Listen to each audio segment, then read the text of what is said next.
actually spent most of his life here in the Verde Valley. His family has ties all the way back to settling in this area and in the Prescott area, so he's got some great ties here and a great career with the Sheriff's Office. Today we've been dealing with some real kind of horrific discussions with our schools. And Dave and I had gone around and set up meetings with school officials. We have 29 unincorporated schools that we're responsible for. And of course, all these schools in the county are different. The way they're set up, the buildings, how we would get there and respond if we needed to. So we felt it was really important that we meet with all the administrators and put some plans together and look at some reasonable proactive measures in dealing with such a horrific thing as school shootings. I mean, it's sad that we even have to go and do these things, but it's becoming part of something in our law enforcement that we really have to deal with. It went really well today, although it was such a hard thing to talk about. We met with probably half the administrators from 29 of those schools, and we came up with some proactive measures they can take with school safety plans and things that they would like to see us do that would be better for them. I certainly didn't want to go to the schools and say, this is what you have to do.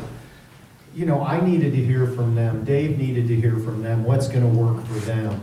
And so we've been doing that all day. So if I'm a little slow today, and we've been going long, and we just finished up over in Beaver Creek a couple hours ago, and I think it was John Mitchell, wherever he's at, he had called me and said, is there any way you can come up here? And I said, sure. I think the last time I talked to you guys, it was over at the library. But anyway, I'm happy to be here. I really do appreciate it. You know, one of the big things that we're dealing with right now, a current issue, and unfortunately, it has to deal with guns because of the horrific things that we've been seeing take place across this country. And I really get offended when I see politicians get misdirected and misguided over the gun issue. I think that that's not the problem. And, you know, I sit down with my staff, and Dave's got 20 years, I got 30 years. My command staff is made up about 5 or 6 people with that equal amount of time. So we have over 100 years of experience, and we sit there and unanimously agree it's not the guns. For 30 years, I have worked very violent, horrific crimes. I actually worked an active shooting case at a school in Yavapai County in the 1980s. And it was multiple shooting of teachers and students. And when I got there, the deputy just ahead of me shot and killed the student who was walking around shooting these people. And so I've actually been to one, and you know, at that point I realized it was a shotgun and he had stolen it, but I realized that this was a kid that had severe mental health issues, and that's what it was. This kid's parents had made that known to people. The school knew about it. And I have seen that pattern happen over and over and over again for 30 years. So why are the politicians not asking law enforcement what the problem is? How can we address this? How can we focus on fixing the problem? I've never arrested one gun or a knife or whatever instrument it is. I'm telling you, this really offends me when people stand up without asking law enforcement what is it that we need to do to fix these problems. I spent half of my career, half of 15 years, I worked violent crimes against people. I worked homicides, you name it, I've worked it, Dave's worked it. Why are these politicians not coming and asking us, how have you identified the problem? What can we do to fix this? I haven't seen that. They're idiots. Some of them are, and there is no doubt in that. It's shameful we have people in our government that if you look at what their background is, I wonder how they got where they are. But I can tell you, and there's no doubt, when I say it truly is a mental health issue, and I would love to see people in the current federal administration on a stage lined up with medical health doctors behind him saying this is what we have to do with our mental health system in this country. Because I'll tell you a story, this just happened. I asked somebody to tell me not to let me forget it, so I'm going to say it now before I do. This is how goofy it is, folks. We had a guy shooting at people down in Childs, and I think you guys know where Childs is. You go off behind Camp Verde, you go down to the river down there. Well, some guy decides he's going to start shooting at people down there. We go down there, we get the guy. We bring him back, we arrest him for attempted murder. His defense attorneys pass it through the courts that he's incompetent to stand trial. And you know, I got to tell you, he's a nut. Pardon my expression, but he has some real mental health issues. You got families camped down there, he's opening fire on. Anyway, they find that he's incompetent to stand trial, and he can't be charged criminally for shooting at people. So they send him to the state hospital. He goes down to the state hospital, gets his treatment, finishes his treatment, and they let him out. He goes right out and buys a gun. Fills out the background forms where it says something about mental health problems. He, of course, doesn't follow the rules. Checks the box that he never has, and we get him again creating issues with a gun he shouldn't have had, and he's again incompetent to stand trial for his criminal conduct. Now, how does that work? We see this kind of thing over and over again, and tell me, when these people, is that the gun's fault? No, I don't see that as the issue at all. I mean, and I'm serious, when I look out at these crimes that we go out and we handle and we investigate, we don't even look at it as anything other than a criminal issue. And mental health plays a big part of that. In our jails right now, and I think you guys may remember if you were at the last time when I talked to you here in Sedona, we spend about $3.2 million a year in our jail of our tax money to provide medical treatment and mental health. And I'm dead serious when I tell you about 80% of the people in our jails, not just here, but all over, have serious mental health issues. We provide them treatment while they're there because we have to. We can't violate their civil rights. When people are in jail, they're innocent until proven guilty. If they get found guilty, they go to prison, and then it changes a little bit. They lose some rights. But while they're here locally in our jail, they still have their rights. They have their rights to medical, to 2,200 calories a day of food, and it goes on and on to the tune of about $16 million total a year. But we'll give them the mental health treatment, the psychotropic drugs, and what happens when they get out? They're not going to get that treatment. So what happens? We see them again. And we see them again, and we see them again. And we'll see the same people, that recidivism, year after year after year until they do something extremely violent or they die because of medical conditions or whatever it may be. Why is our government not focusing on those kind of issues and focusing on the guns? It makes no sense to me. And I've been a cop for 30 years, Dave 20, all my staff, we've sent letters, we've done all kinds of things. You're misdirecting the problem. You're misguiding people, misdirecting people, pointing it at guns when that's not the case. And so I have taken a stand here recently. I had a lot of people address me as to what my feelings are about bans, and this was prior to the executive orders that were going to be coming out. And I think someone had made a comment, and I don't remember if it was the vice president or who it was, that, you know, with executive orders, this may be a time that we need to ban certain guns and magazines, and that really fired up a lot of people in Yavapai County. I'm telling you, a lot of people got worked up over that.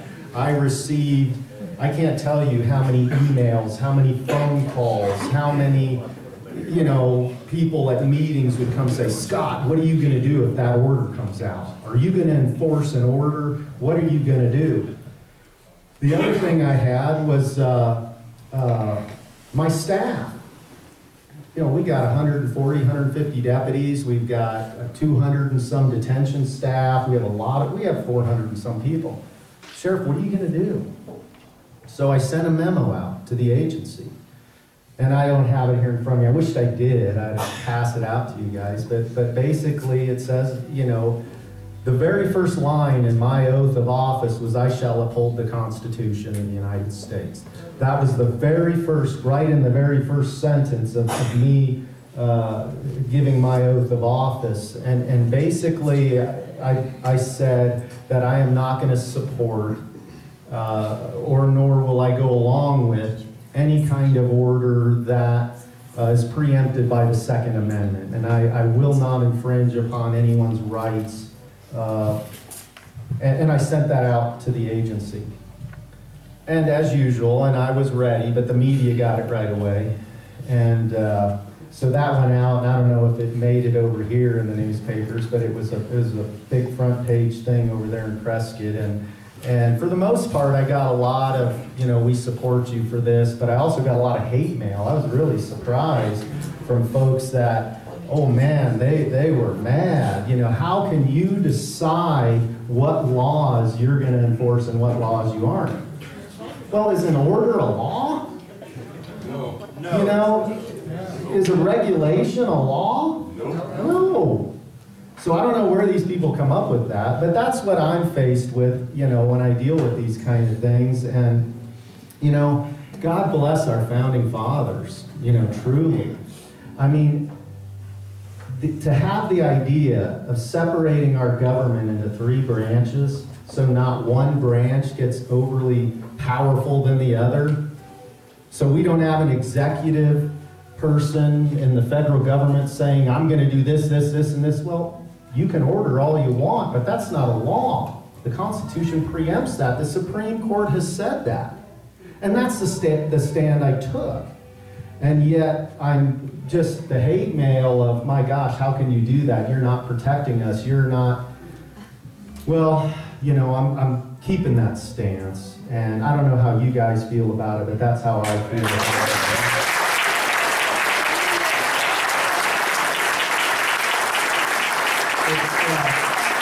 It's really nice to be amongst friends. I tell you, the last few days over there in Prescott, there was a few folks that, I mean, were really upset, writing letters, and how could I do this to families? And, you know, I was like, wow. You know, I didn't say I wouldn't enforce laws. I said I would enforce the most supreme law we have, the founding law of this country, the Constitution and the Second Amendment. And I truly believe that the Second Amendment, and I think it was it Zach? Did I be saying that? Oh, there you are. Is that right? Yeah. You know, Zach came over here and said, hey, you know, what's the reason for the Second Amendment? And you know, you hear all kinds of things, but truly, I believe back when, and I think it was in 1775, and it's hard for me to remember so many numbers and dates, but, you know, as a kid, I had the greatest government teacher. And I remember that the British were marching through Concord to Lexington, and you know what they were going to do? They were going to take guns, and they were going to take ammo, and they didn't want the colonists to have any of that. Well, how do you think the colonists felt? Well, geez, you know, geez. So the Second Amendment, well, and there was a shot fired. Do you remember what that was? That's right. The shot heard around the world. And, you know, I remember that as a kid. To this day, and to me, that meant a lot. You know, that Second Amendment is to remind the government that they're here for us. They are here for us, and they're not to get too big for their britches. You know, that's what it's all about, basically. And what happens when you start chipping away at the Second Amendment and saying, well, you can't have this gun. Well, maybe it'll be a pump shotgun next, or maybe it'll be whatever. Or what amendment's next? Right. You know, and I was accused of, well, there's no executive order that came out. You're just panicking. You know, this is ridiculous. This is unrealistic. The federal administration never said that. Those executive orders never came out. Well, you know why they didn't come out? Because about 300 sheriffs across the country wrote letters and said, if you do an executive order like that, we're not going to adhere to it. We're not going to cooperate with it. We're not going to support it. And I think that...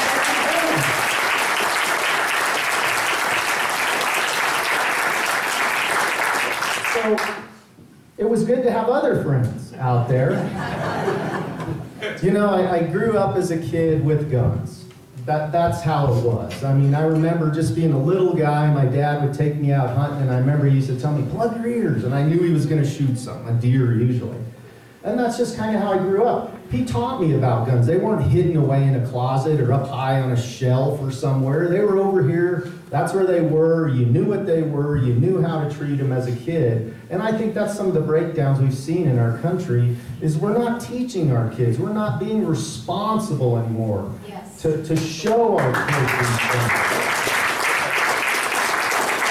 The breakdown of the family, not just with guns, but with crime, with all kinds of things. We see the loss of our religious beliefs, where it's taken away from certain things. And isn't it in God we trust? Doesn't that say that on our mind?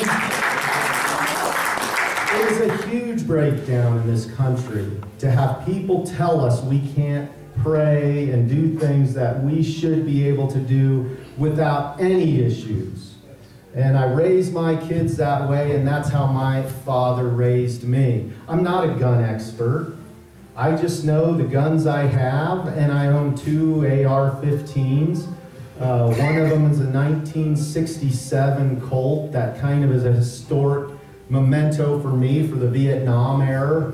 I think I've maybe shot it once, but now you're telling me you're thinking about taking it away from me?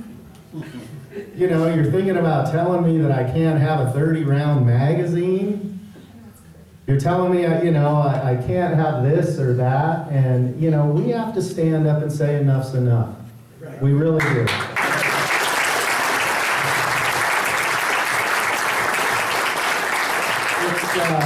It's a constant battle. And so I love to see it, and I love to come to these because it is good to see folks who believe this, who want to stand up for our beliefs, our American rights, and remind the government that they're here for us. They truly are. And, you know, just think about those founding fathers. You know, you look at the Constitution, and we've all heard it. My gosh, it's, you know, I don't know how many pages if you were to put it out. It's not that many. But after 200 and some years, it's just as valuable then as it was today. You look at countries around the world that aren't even 200 years old. They've been through 5 constitutions, 10 constitutions, 15 constitutions. Here we are after 200 and some years, and it's still worth every word in there. And it's amazing how the foresight they had to look ahead at that, isn't it? Yes. I mean, it's amazing. So, Obama was born in Kenya, not Hawaii. I've heard that. And she knows. His mom? His grandmother. Oh, his grandmother. Yeah. And that was on the 8:30 radio in Honolulu. Yeah. But it doesn't matter. His father was a British citizen. He's not a natural born American. Right. You know, there's a lot of issues that we deal with in this country, and you know, as sheriff, my biggest issue in Yavapai County is public safety. I mean, this is where I grew up. This is what I know. My whole adult life, I've been at the sheriff's office. Our biggest priority is just to respond to calls for service. You guys call if it's an emergency, whatever it is, we try to get there and deal with it. You know, it's a huge county. Today I dealt with some issues with the school shootings and all. Man, it may take you 30 minutes to get here. This is unacceptable. And I said, well, folks, that's the reality of it. I hate to say it, but we have some limitations at the sheriff's office. If I have a deputy in Ash Fork and a shooting is going on in Seligman, that's 22 miles. Even if he's driving 110 miles an hour, it's going to take that time to get there. But we do have other agencies that will back us up. We do have a highway patrol out there, other people that will come and help us out. So that was some of the things I dealt with today. It was good to hear from a lot of the school folks that, you know, they also support the Second Amendment, that they're very much pleased with it as well.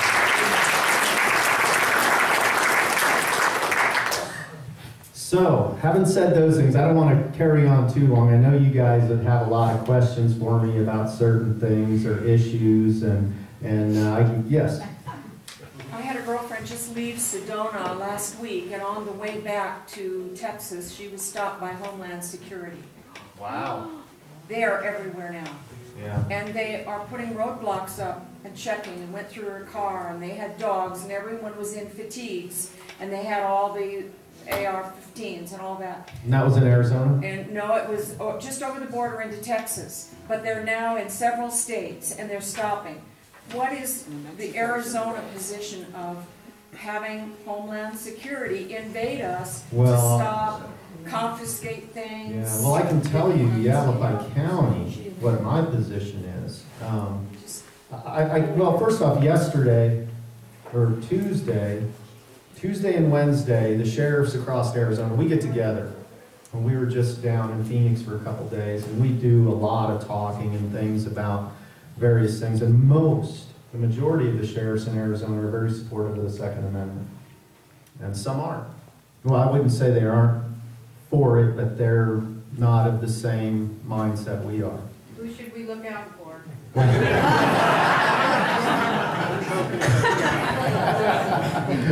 Well, what I'll tell you is we talk about a lot of things. This hadn't come up, but I'll tell you that the sheriffs, for the most part, Tom Sheehan in Mojave County, great guy. He and I are on the same page with a lot of things. The new Cochise sheriff, same page. Of course, Sheriff Joe down south of us there. He's always helped. Every time I've asked him, remember that murder we had down here where those folks were shot at? Yeah. You know, Dave and I were there. Very, very brutal, random, again, a mental health issue, folks. This guy was seeing spacecraft and all kinds of goofy things, and these poor people were looking at realty magazines. They were going to buy a place here. This guy walked up to one side of the car, shot him, bless you, walked around, shot him. We were able to recover a bullet, and it was a certain type of bullet. But we ran it down south to Joe because that officer was killed the very next day, I think, or right there soon, the deputy. We went down and we thought, uh-oh, we better run down and see if we can tie these two together. It was a match. And Joe got that info for us up here in Yavapai County within hours for us. So Joe will help us all the time. I'm holding my hand up. I want to say something here. I don't hear any yet, but I hope we don't get a drone coming in. You know, I don't have any drones, but I'll tell you what we did get today. And I'm kind of excited about it because we do a lot of high-risk calls, and we have to send deputies and people into buildings where people have guns, and we don't want to see deputies get shot. Well, one of my deputies was able to, from another agency, get us one of these little robots on tracks that has a little camera that's got a little arm on it, that it can go in and give somebody a phone, and if it gets shot up, we don't care too much. But we just got one of those, but no drones. No drones. I just want to add one more thing. What does this resemble? Oh, I'm sorry, we have to call the ATF. This is what this country is coming to. Yeah. Kids can't even do this. Kids Right. have to have a good This. time and They cannot do this. No, I know exactly what you're saying, and it's ridiculous. you know, people, again, think about it. It's not the guns. And that's why I say people are being misdirected. I worked homicide again for 15 years, folks, on multiple killings, just like this one here. These people are mentally ill. We need to have a way to treat them. We need to have a process to treat them. You know, I don't agree with, you know, paying people who don't have the money for some medical treatment, but when you have violent mental health people who are going to come out of jail, go out, commit a crime, hurt somebody, and come right back, somehow in our society, in some way, we have to be able to deal with that. I don't know how. It's a complex issue, but we need to do, I bet you everyone in this room knows or knows someone who knows someone with a serious mental health issue that you have to worry about because of violence. I don't understand why I don't understand why we can't get a petition going and get signatures on it to actually put it on the ballot about what it is that we want to pin down. For example, the guns or whatever, because if we address the issue of people being mentally ill and educate people and even get groups going, then that could be a means of communication. Because what kind of means of communication do we have now to funnel information through if something drastic happens to us? Like what would be the position, like for instance, if they're trying to push us into a corner saying, okay, now we want to take away your guns. What kind of means do we have, like you're standing up, other sheriffs are standing up, but in order to target the people that are agreeing with you, what kind of means do you have to share information with one another if something emergency came up? Well, so far as in law enforcement, we have a very good networking communication. And I'll get calls from the sheriffs in Utah, Nevada, the email communications, the computer, our technology age this day is unbelievable for communication. So I think I hope that answers your question. Now, to get Kind of amendment that people petition for so that when the next election comes, is that in 2013? There's another one in between that we could actually, I mean, I'm sure people in here would be willing to get involved, but if you educate people on it, because I teach, then you're going to get rid of the obstacle of people saying, oh, we shouldn't do this, we shouldn't do that, because they're having snap judgments instead of someone trying to educate them what's going on. Because certainly there's enough people in here, people went around to their neighborhoods or take the time to do in 2 or 3s and just to try to talk to people, because we need communication. The dialogue has stopped. We absolutely have to have communication. Communication is the key. And I saw that today dealing with the schools, you know, that we're all on the same page. I think it's important you do what you're doing here. I think it's important you write your legislatures, your congressmen, your senators, and do it in signature form with everybody and voice your concerns, voice your opinions. I can tell you right now that, and this came up, and I forget what meeting I was at. I think it was over in Mayor or Dewey, somewhere over in there, where, you know, I was being asked, well, if people start to come collect guns, what are you going to do? Well, you know, first off, let me see what the precursor is to that. I mean, you can't just show up and start collecting guns. That's illegal. I will go there and I'll say, whoa, whoa, whoa, what is going on here? This can't be happening. We have the judicial branch of government that we need to focus on as well. When you see these orders, these various things come out, that's what Janet Brewer did when she sued the government on 1070. You remember when she sued them on the immigration issues? And we have to use that branch of government. We need to step up, and there are times we have to sue the federal administration. We just need to do it. And you know, they stripped me of my federal immigration powers. Because of that lawsuit, they came out, and just Arizona. You know, we at the sheriff's office, whether you agree with it or not, we had a significant amount of drug crimes occurring in Yavapai County with illegal immigration. A lot of smuggling and things were taking place. And we went after those folks. And the total amount of illegal immigrants we deported was right around 3,000 in Yavapai County, just in Yavapai County. And the federal government came and said, you can't do that anymore. We're not going to, well, we're still doing it.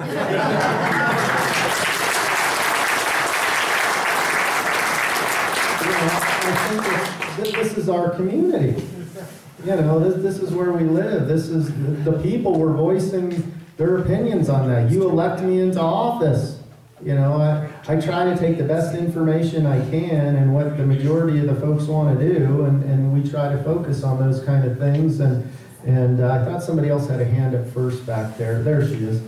Sheriff Nash, you said that you refuse to participate or cooperate with any unconstitutional order that will infringe our Second Amendment. There, she's got it. Will you also require the same thing of your deputies and your staff? I sent that to them, just so you know. Oh, no. Just so you guys know, I got accused of you're trying to grandstand, you're a politician. Folks, I had national news asking me to come and interview on this. I had Phoenix, I had people from other... No, the only people I talked to were here in Yavapai County. This is where I'm elected. I turned that down. I'm not looking to get up on a soapbox. That's how I felt. I told my staff, this is how we're going to be in Yavapai County when it comes to these orders and these things that infringe on our Second Amendment. That Second Amendment preempts any order. That's not a law. That's how I felt personally. And that's where I received all the criticism and the hate mail from folks that said, oh my gosh, how could I do that? To their kids, to this, to that. Well, I'm not saying I'm not going to enforce laws. That is the law of the land right there.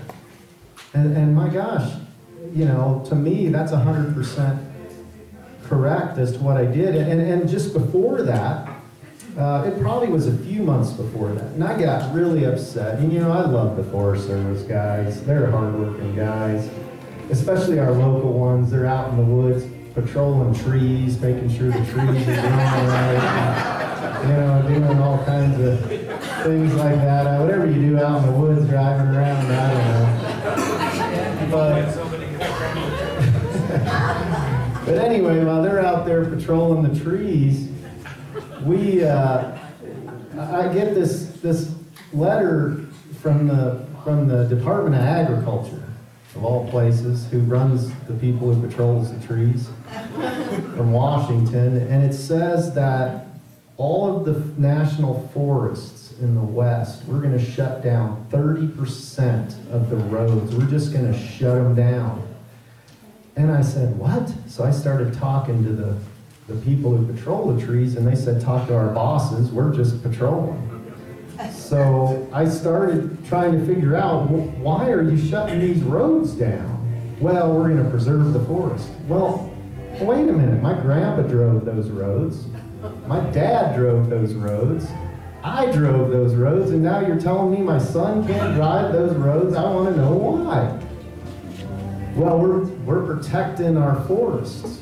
And I said, I go out there in the woods all the time. We got local laws. If somebody's cutting trees they shouldn't cut and don't have a permit, we charge them for that. If they're tearing up the woods and tearing up the roads and driving out there where they shouldn't be, we got state laws. We deal with that. And, well, that's just what we're going to do. It's a directive. It's a new regulation. It's not a law.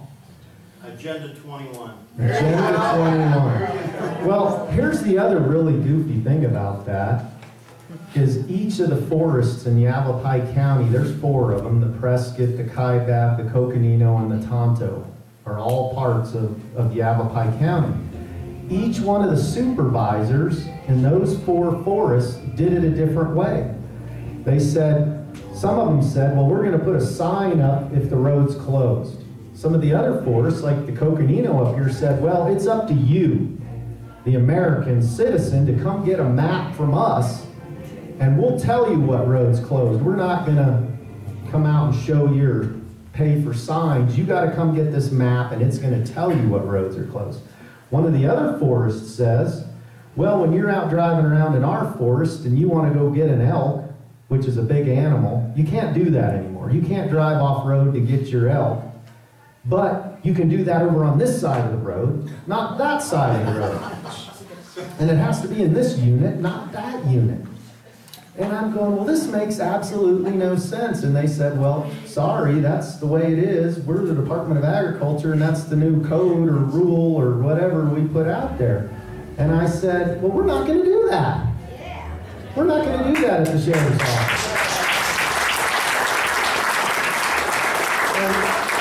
What I did is I sent out a memo to the staff, and I said, look, the Forest Service failed to put a comprehensive plan together, explain why they're doing this, and not only that, any one of us, a deputy, you, me, can unintentionally go into one of these forests and violate that order and be cited criminally for it. And it's not even a law.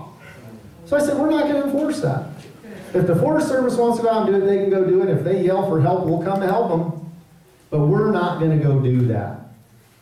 And I said, we will continue to enforce laws, but those are the state laws that we've been doing for, I don't know how long we've been a state. 100 years now, whatever. And, you know, so now I got the Forest Service mad at me.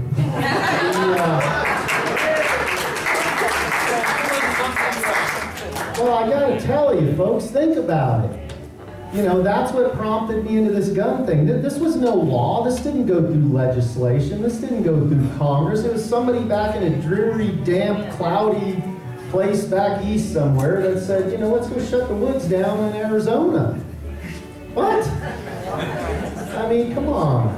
That doesn't make any sense. So, yes, sir. What kind of sanctions or problems would you anticipate from the federal government for your refusal to enforce this order from our almighty God? Well, one of the concerns I've had... You think they may cut federal funding? Yeah, I do think that that's some of the things I'll be seeing cut is, you know, when I was doing the immigration stuff and I was trying to charge the federal government a reimbursement for salaries for doing their job. And I couldn't believe that they were paying me. They would send me a check. I was going, boy, this is nice. But I think I'm going to see that go away. And one of the other things, and I hate, you know, I'm keeping my fingers crossed, knock on wood, it's a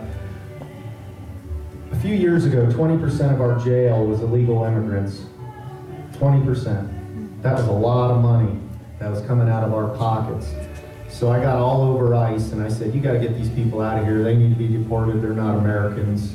I'm sorry, they're criminals. When they get through the judicial system, you need to get them out. They did. They got them out and they said, well, we got to hold them somewhere until we deport them. And I said, well, I'll take them at $63 a day. So they brought them back.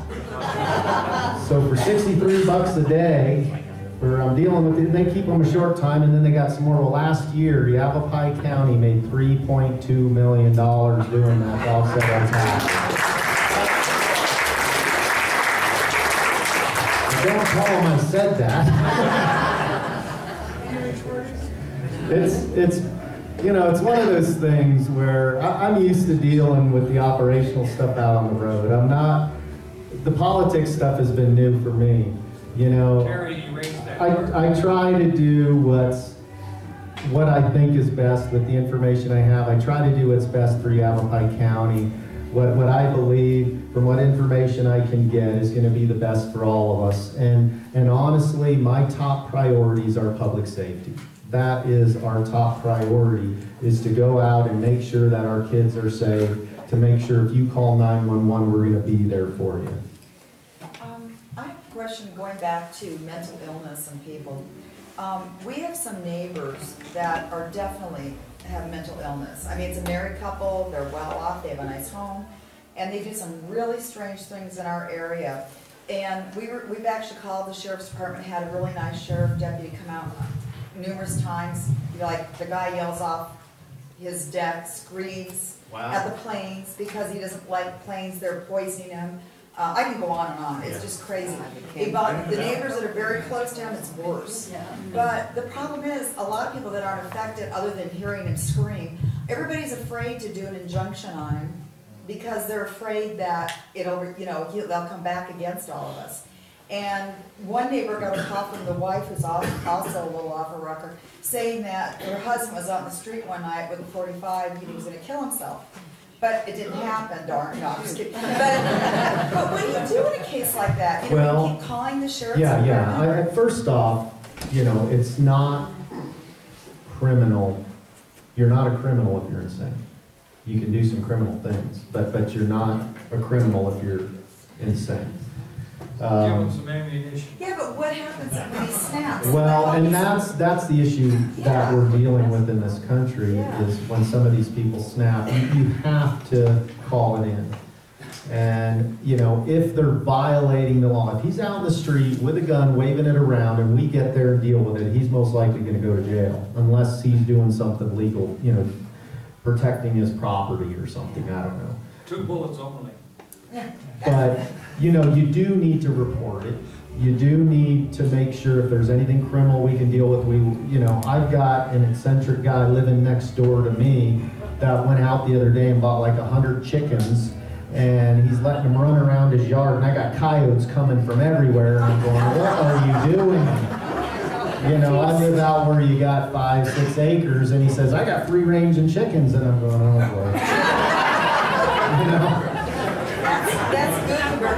Yeah, well, I'm just telling you, you can't make some of this stuff up. You know, you can't make it up. Well, the coyotes are having a field day. They can go over that fence like no problem, and they're mucking out the chickens quick.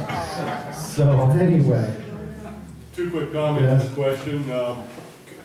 You know, they always want us to call 911 for assistance if we got somebody breaking in. I live out in the country. Unless you got a deputy right on my doorstep, a minimum response time is 15 to 20 minutes to my house. And you think I'm going to sit on 911 on a telephone and wait for this guy to come in and shoot me? I don't think so. You're 911. Pardon? You're 911. I am 911, absolutely. Another comment is you're kind of mentioning about the mental health and the guy that was down at Clear Creek shooting people up, and his lawyer got him off of that. And my comment to that is one of the problems we have in this country is too damn many lawyers. God bless you. The question I have is, you have addressed the mental health issue. What about the criminal aspect? What's going on with the criminal aspect? Well, and that really is the basis and the foundation of what we do at the Sheriff's Office is we deal with criminal activity, anything imaginable. You would just be amazed at what we get calls on. But I will tell you, and this was really surprising for me, and I actually did kind of a staff study for the past sheriff when I was a captain, or I don't remember what I was at the time.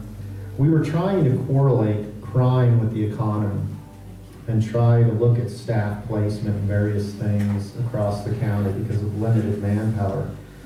And all the studies I did, I really couldn't come up with a way to predict crime with the economy. Now, common sense would kind of tell you that if the economy tanks and gets really bad, you'd think crime would go up.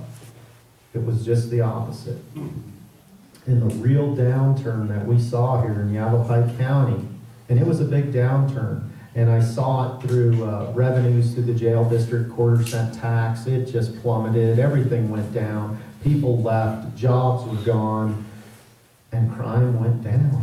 I was like, wow. So what that tells me is that we live in a great place. We really do. People look out for each other. People take care of themselves. When you're at home and you have a problem, you deal with it. Sometimes you'll call us if it's something that we need to be there for. Sometimes you deal with it on your own.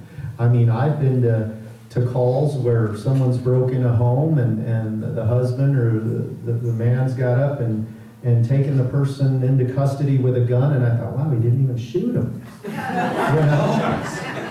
And so I see a lot of people across Yavapai County that look out for each other. They look out for themselves, and the crime went down, and that was a great thing to see. And I think it was a combination of reasons. I think a lot of people moved out, a lot of people left that were, you know, that had jobs, transient jobs. I'd like to tell everybody it was the sheriff's office. But, and I think that was part of it. The men and women of the sheriff's office do an awesome job, and you're only as good as who you have around you. That is such a common sense thing, but so true. Dan? Scott, I have a question about school safety. Yes, sir. Here in Sedona, we have to deal with the school district. The city and the district split the cost of the school resource officer. Okay. What do you do in unincorporated areas where you don't have a city police department? Do you have sheriffs who set the school resource officers, or how do you address that in unincorporated areas? Well, I'll tell you, and the question was, how do we deal with school resource officers in unincorporated areas? And that's a big topic right now, and that came up a lot today in our meetings.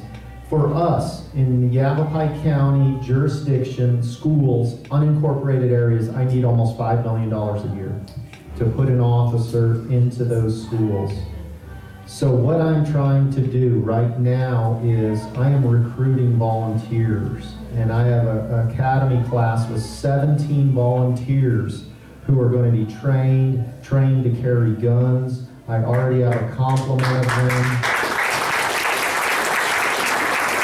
Thank you. And we are going to try to assign those folks who come out of those classes to specific schools that they can go have lunch with the kids, get to know the staff, get to know each and every building, what are the doorways, where are, I think that's really important. And the school, they're just praying we can make that happen. And I would love to make that happen, but I can't come up with $5 million. There's just no way. Sheriff, where do you sign up? It's called the Volunteers in Protection, and Denise Lull is our volunteer coordinator, and she can give you all the information on it, and you can go to varying degrees. Some of the folks don't want to carry a gun. They don't want to go through the proficiency training, or they can't see very good like me anymore. But we can't do a lot of the things we do without volunteers. There is no way the sheriff's office can put 200 people on the ground to go search for a 7-year-old boy that's lost in the woods without volunteers. And Dennis, he was one of our volunteers and knows that. We are very successful at what we do out there in Yavapai County because of volunteers. God bless them. Talk about a community service for us. Are you going to use retired or former military people? We're trying to hire them. We're trying to hire them. What could you imagine? Look at what you're going to get there. Some great people. We want to hire them. I got a real good proficiency with a 45. Well, there you go. Come through our testing process. We're always looking. I saw one over here. What was the name of your contact? Denise Lull. And I don't remember, it's L-O-L-L or L-U or L-O-L-L. L-O-L-L. 771-3260 is our main number, and then you can ask for Denise and she can go over. And we have not just VIPs, we have search and rescue. We have cold case teams who are working old homicides from people who are retired, experienced homicide detectives that are like tired of, you know, doing nothing at home, and man, I'll put them to work. I'll give them old cases, you know. They just solved one. So, you know, God bless them. I mean, what a better way to, you know, put some community service to work. I'd like some information. I spoke to Dennis Rhodes in the back, and I was wanting to know some kind of organization where we could go if I wanted to go get trained on a weapon, get trained properly on a weapon. Can you elaborate on that a little bit? Yeah, you bet. Pauling, someplace in Pauling? Well, in Paulden, there's a lot of places out there. Paulden has a great place. It's Gun Sight Academy, and I think they have reasonable CCW classes, carrying concealed weapon classes, that you can go and get a 1 or 2 day class. But remember, it's something that you have to maintain. You don't just take the class and, okay, now I'm good to carry a gun. You have to shoot it. You got to go out and practice with it. You have to, just like myself, I got to qualify, you know, 2 times a year. It's getting hard. You got to get it in that area. Well, I got to get glasses. I hate to say it, but I got to. I've been fighting it, but I need glasses, and I'm qualifying. But it's one of those things that's a proficiency skill you have to maintain. Gun Sight is one of the best places. We also have some deputies that do it on the side, but I don't have any of that information with me. But there are, if you go and search on the web for gun training, Yavapai County, you'll get a big listing, and Gun Sight is one of the top classes. I thought I saw somebody else. I know you're talking about the Second Amendment today, but I was wondering if you're also willing to protect us from the federal government from the 4th and 10th Amendment, and make sure you keep your jurisdiction over the federal government in your county. Well, I appreciate that, and of course, as I've said, you know, the Constitution is the founding law of this country, and once you start chipping away at any of them, whether it's the search and seizure issues or whatever, we have to maintain it. We have to fight to keep those amendments. And absolutely, I will fight to protect them, and as my memo said. Yes? Of the 300 sheriffs, how many are there in the U.S.? What percentage of that is in that collective that is honoring the law of the Fifth Amendment? Yeah, I don't know how many total. I think the last I saw some weeks ago, and this may be a low number, I've heard 300, I've heard 800 sheriffs have band together. I don't know how many total, because once you start getting further and further east, the counties are about as big as this room. You know, they're so small. One state may have 400 counties or something, you know. It's. I've read that there's over 4,000 counties in the United States. Wow. Yeah, and I don't know how many sheriffs have stood up, but I'll tell you, the ones in the West out here, it is a different culture out here. We look out for each other. We grow up with guns. We hunt. We're outdoors people. You know, it's just part of our culture. You know, I brought some folks out here from Connecticut. I met on a Grand Canyon River trip, and they just loved Sedona. We went on a hike, and oh my God, I thought I was going to kill them. You know, I started getting worried. I'm like, oh no, my wife was mad as hell at me. Well, the other comment I have is, I think it's important not to be deflected away to think of children in the schools, or it's the gun that's the problem. It really is power grab, it's overwhelming, it's authority, it's to diminish, it's to make people afraid.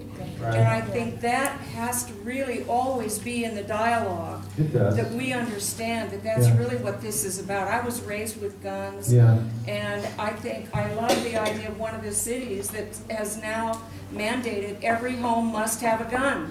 Wow. I love that, and the more concealed carry, the more trainings there are, the more that is put out to have people lose any imagined fear about guns. Because they just have to shoot a little bit, they go, well, there's nothing to be afraid of, and now I respect it, understand it.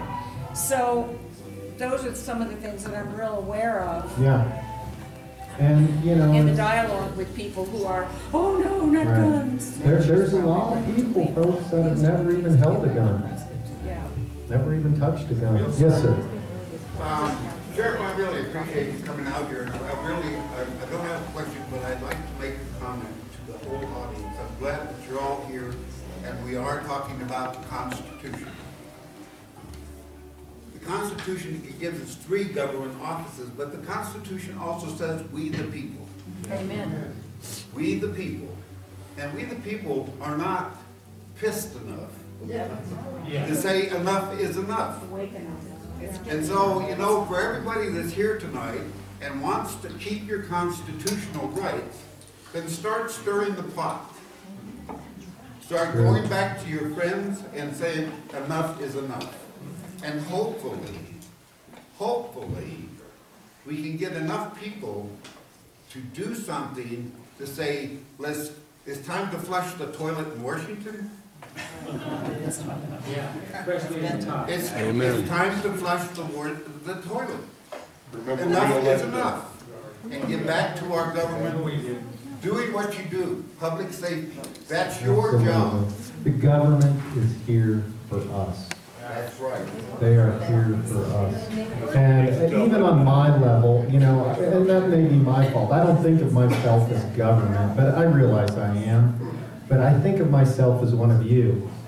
When I'm out doing things, and what I've always told my detectives and my staff is, when you're out dealing with family of victims, and most of my experience was in very violent crimes, homicides, I said, you treat those people, those surviving family members, as you would want your wife treated, your daughter treated, your parents treated. That's how I expect you to treat these people. You give them your cell phone number, you be available for them to talk to you.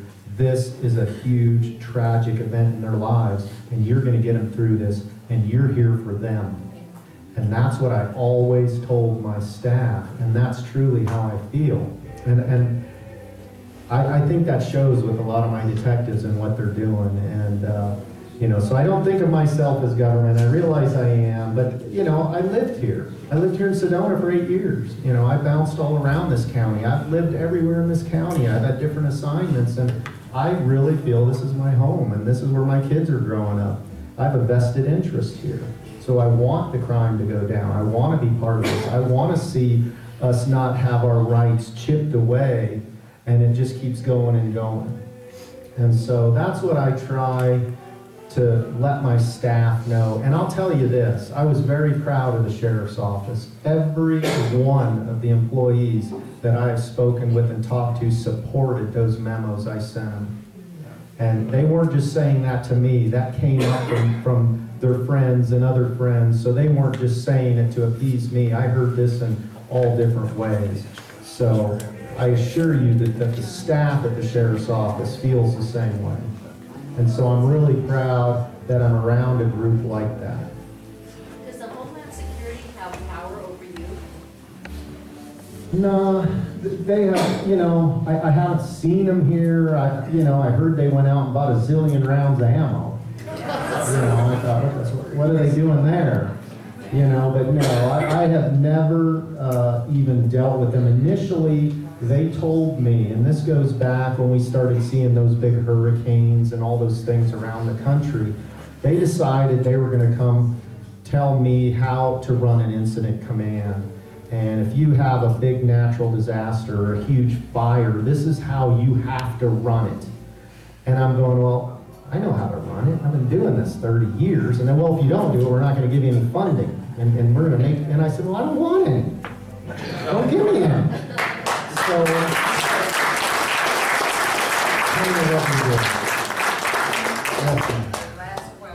last question. Hey, can I have the last question? Scott, let me tell a quick story, and I want you to comment. Hey, Dan, hang on just a second, buddy, because she was talking, and then then we'll go with that. All right, two. Okay. He's got a gun. Lady first. I just wanted to say thank you for the station in the village. Oh, great. Great. Thank you very much. It was needed. I got a picture of the VOC, the village, with a dirt road going right down past Bell Rock. It's 1957, and there's a cowboy pushing a bunch of cows. Now there's over 6,000 people living there. Dan? I want to tell a quick story. I want you to comment. Okay. There was a rancher in southern Arizona on the border who had illegals crossing his property, causing damage, what have you. So one day, he took out his gun and he rounded them up and held them until the Border Patrol came and took them away. They brought suit against him in federal court and won a judgment against the rancher. He appealed it, and the appellate court upheld that. It was a couple of $100,000 in damages for this man protecting his property. Wow. He didn't shoot anybody. He merely used a firearm to keep him under control until the Border Patrol came. That's wrong. That's wrong. He's protecting his property. He's protecting his livelihood. And again, that's why, folks, everything's a constant battle. Everything's a constant battle. Just like that gentleman said, we got to get mad enough. Sheriff, I would love to see you do a video speaking straight into the camera. I mean, my background is media. No, right into the camera that can go viral. 10 minutes, 15 minutes, 30 minutes. Something where you're speaking from your position, your understanding, your heart, your direct experience, where you become part of the education. You don't have to go out and do other things in other states. Do it from this state and be a voice, and have all these other sheriffs be a voice to educate, to get people awakened. Well, I appreciate that, and you know, I look at, again, folks, I look at Yavapai County as me providing public safety. I'll come here and talk to you guys and things, and I don't do well on cameras, so you know, I appreciate it, but thank you all very much. We have two videos right over there. Well, just let me say this in closing, and then I know you guys got some other things. Dave and I have been going since about 5 this morning, meeting with groups this size, dealing with the horrific violence in schools and trying to talk to the administrators to put them as much ease as we can. But, you know, yes, our government is flat broke, but God isn't. So God bless you guys. Thank you very, very much. for inviting us here. Appreciate it.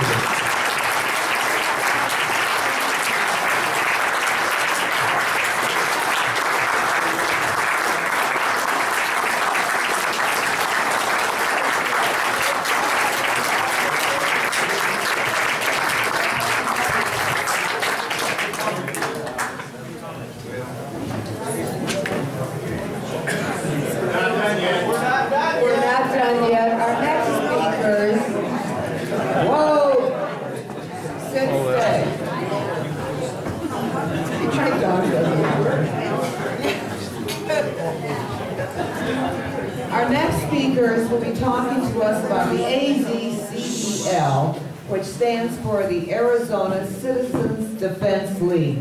And they just need a few minutes, so we'll be done shortly. And what?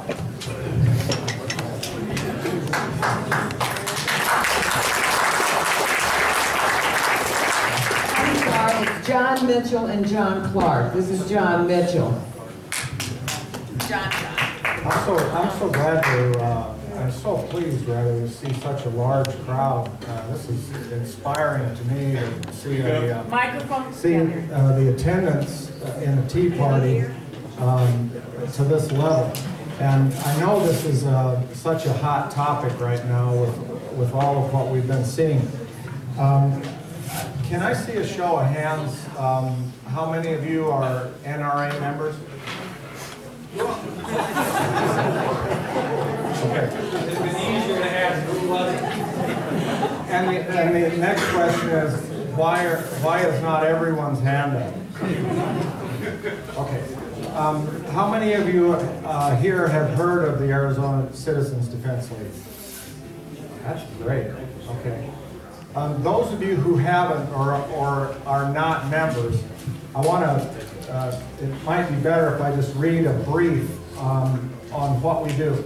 And it's such a great segue as Sheriff Scott was ending his time with you in regards to how do we take action in matters like this? How do we educate our communities? It's very important that we, as it were, the gentleman out here said, stir the pot.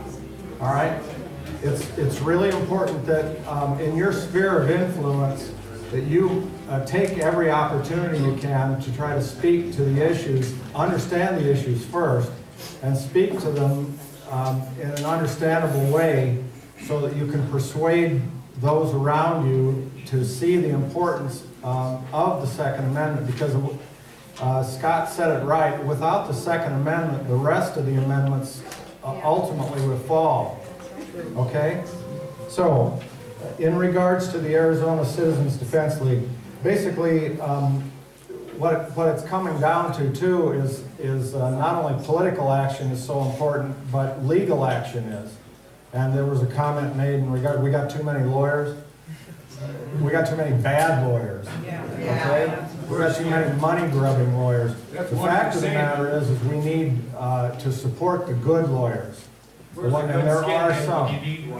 Yeah.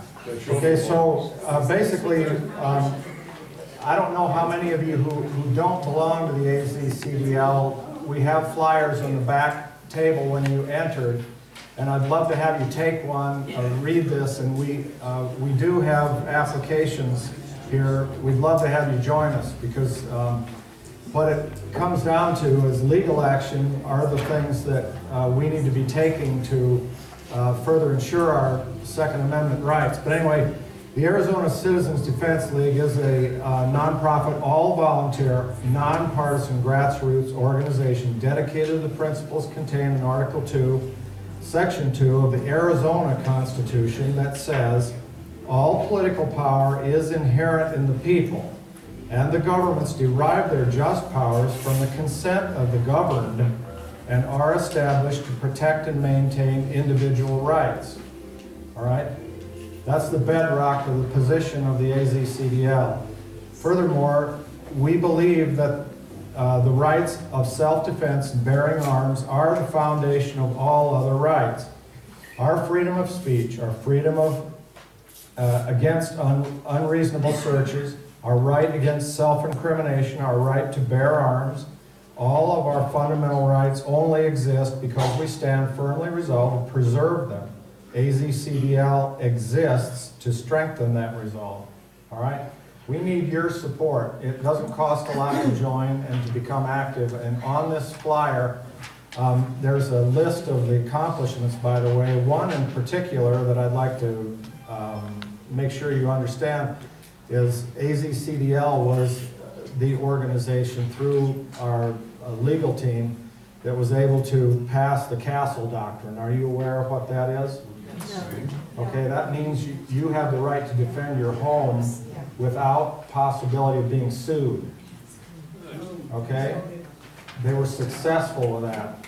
And there's so many of them. I'm not going to take the time nor bore you with reading a bunch of narrative to you, but please take one of these, read it, and we'd love to have you join us. Okay? It's coming down to, you know, the unfortunate fact is it's coming down to the case where we're really going to have to take action. You know? And it's easy to sit back and think, well, Joe will take care of it or Mary will take care of it. No. If we don't do it, who will? Right? John, you mentioned the NRA. What about Gun Owners of America? That's another one. That's another one. Yeah, I'm not trying to... No, I mean just to make sure that we join all of them. Yeah, we should be supporting them all. That's correct. Yes, ma'am. I get the notices from the NRA, but I was just kind of curious, when do they meet? Do they do a monthly meeting, 2 months meeting or anything, or? No. They don't. The only way we'll contact you is by email, and that's only to get you behind some legislation action, which is either good or bad. Yeah. And we don't ask for money except once a year, your dues. Right. How much is that? $30. And by the way, we're going to have a booth. Are you all aware of there's going to be in Cottonwood, there's going to be a gun show this weekend? Okay. What time does it start? 8 a.m. And where? Yeah, Cottonwood. 8. There's a 9 o'clock. Yes, ma'am. Well, I was kind of concerned. I was told, I worked at a school, and then next door, unfortunately, because there's a gun. Wait a minute, I'm sorry.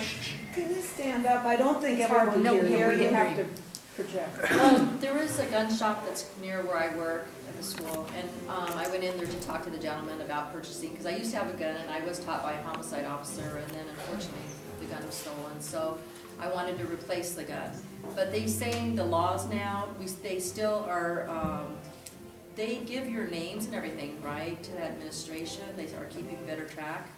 I mean, I'm kind of concerned about, I guess what I'm concerned about is because things have gone so far left that if you buy a gun from a shop, then you're going to be more targeted than if you buy one outside that. So I haven't decided which way.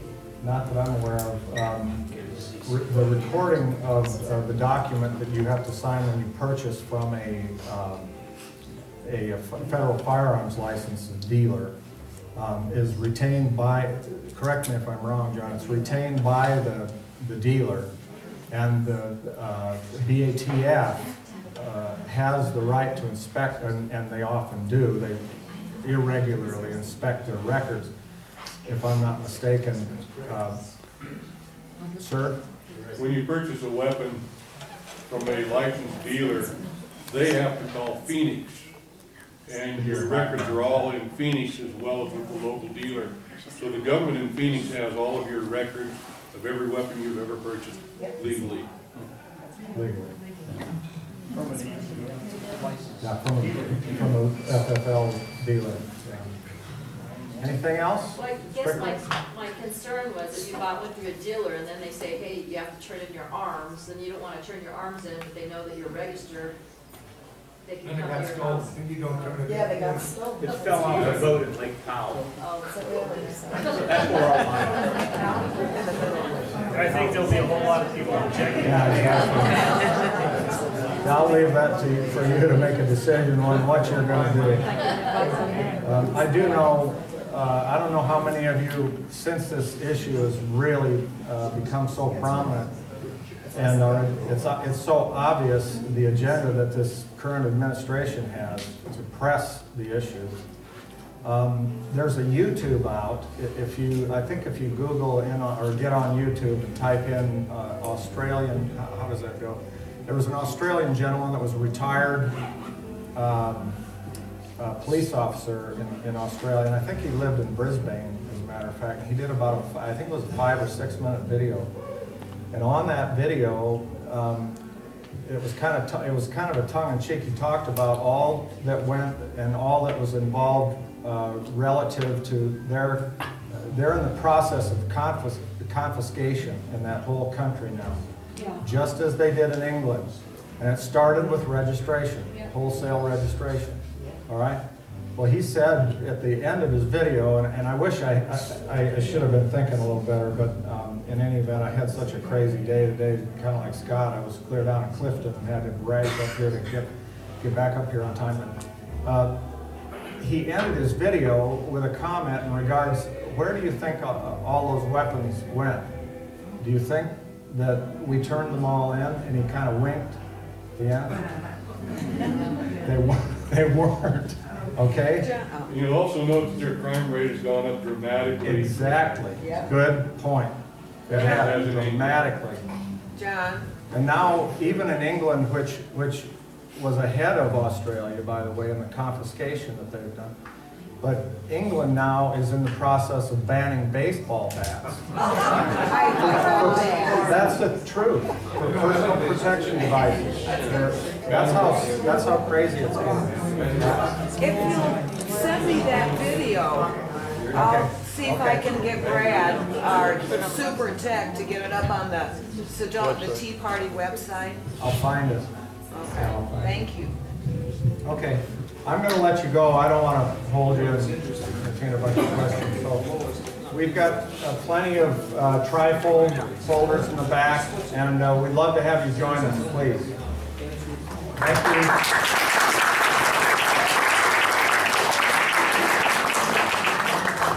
I want to thank all of you for coming tonight.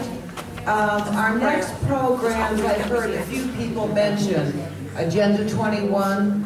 We will be focusing on different aspects and more what we can do. There are ways that you can opt out of the smart meters that they put on your house, that they're going to start doing this year. And there are other ways to approach our city council and convince them that the Sedona, how many of you have seen the Sedona 2020 vision plan? Well, if you haven't, you better. They would be. How many know what Agenda 21 is? How many of you have heard about it? Go Google it and educate yourself. And there are handouts over there about Agenda 21, trifold handouts over on the side table. But one of the things in the Sedona plan is there will be 3 entrances to the city where you have to leave your non-electric car. No. Only electric cars will be allowed in Sedona. You can either take their electric shuttle vans around, or you can ride your bicycle, or maybe an electric golf cart. Yes, sir. Highway 89A is a public highway. They can't ban me from driving down a public Well, highway. that was a comment when we asked someone, said, a friend of mine said, isn't this going to be expensive? You've got to take over 89A from the state. And the comment was, money, don't worry about the money. You need to get educated on that one, yes. Yeah, I've also seen Behind a Green Mask, which everyone should see. Yes. But if the city government takes money, tens of millions, from the government to impose this new smart meter issue, they will not listen to the citizens, and even an opt-out program ends up being dumped, and they put them on the houses anyway. So you've got to find out to make sure that city government is not taking funds from the government to push this agenda forward. Yes. Dan McElroy from the city council is going to come. Here's the latest on You're in front of the speaker. The Arizona Corporation Commission has jurisdiction over the smart meter issue. They haven't yet decided about the opt-out provision. The council has not made any decision at all, awaiting the Corporation Commission's decision. We would like to have the opt-out provision, either individually or for the whole city. But until the Corporation Commission tells us what they're going to do, we're just waiting. And if we do have a hearing, it'll be off-site. The city won't conduct it. It'll bring in APS, bring in the detractors, and let the public talk about it. You don't want it. We don't want it. Well, I don't want it either. Well, I think if you're with it being the responsibility of the commission and the most recent election, I think we can have confidence that they're going to come up with an opt-out program. Right. There are 5 new members on the committee. Thank you. And John wanted me to let everyone know, remind those of you who already know, that on the 16th down at the state capitol, there will be a Second Amendment rally. Not sure what time it starts. 12 noon. 12 noon, high noon, thank you. And I think there's another one on the 23rd, I'm not sure. If you want to learn about smart meters, Naperville. I've got that video. Yeah, but what is it's Naperville SmartMeterAwareness.org. Naperville SmartMeterAwareness.org. Yeah, it's phenomenal. And Tom DeWeese on American Pop. There are so many of them. We'll have Brad post them. Give it to Brad. He'll post it. Brad's sitting right across. He'll post it on the website. He's writing it down. Yes, ma'am. Well, I was wondering, since he's, that's nice that he's here because he can educate us on the city council, but I would like to know, can they... Awareness.org. I would like to know, the council themselves, do they have to disclose to us if they take any grants? Do we have a choice in the matter? Like, say, for instance, the commission says, oh yeah, we're going to take the money. So then it gives you guys an option of what you guys are going to do as a city council. Would you guys take grants even and not inform us of taking the grants and we're just doomed? Or are you going to allow us the option to vote on that? Well, as I mentioned, maybe I'd have the mic. We're waiting for the Corporation Commission to hold hearings and decide what they want regarding opting out of smart meters. When the city learns of what the options are for us, then we'll have this public hearing inviting everyone to come. APS will come to sell it. The detractors will come and oppose it. We'll have it heard off-site.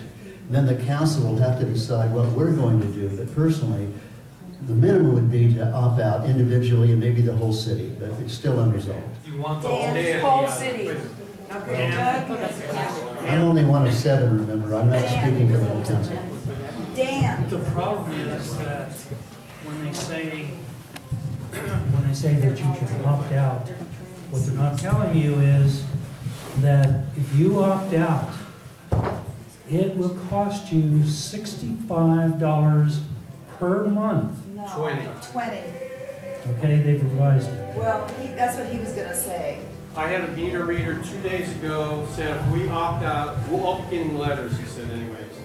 They're going to install smart meters in the Sedona area the first of the next year. And if you opt out, it's going to cost you $20 a month just to opt out to keep your old meter. That's to pay someone to read your meter.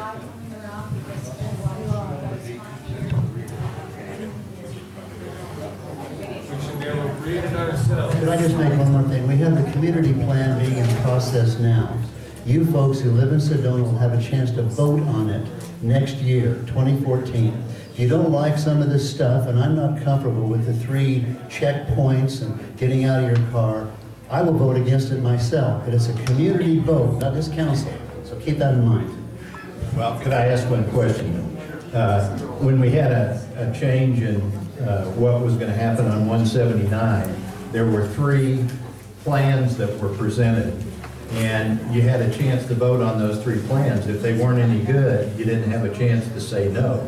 I mean, if we have an opportunity to say, yes, we want the plan, or no, we don't want the plan, that's one thing to do it. But if they present 3 different plans and say, which one do you like, that won't be a good vote. All right.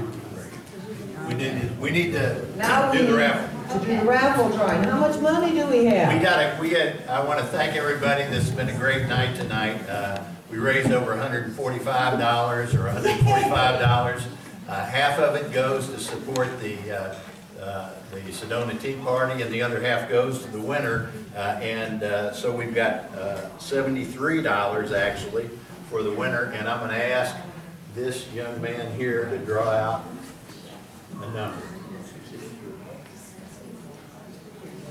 It's the last three numbers, but I'll read all of them. 2364, and then 538. 538. Oh! There you go.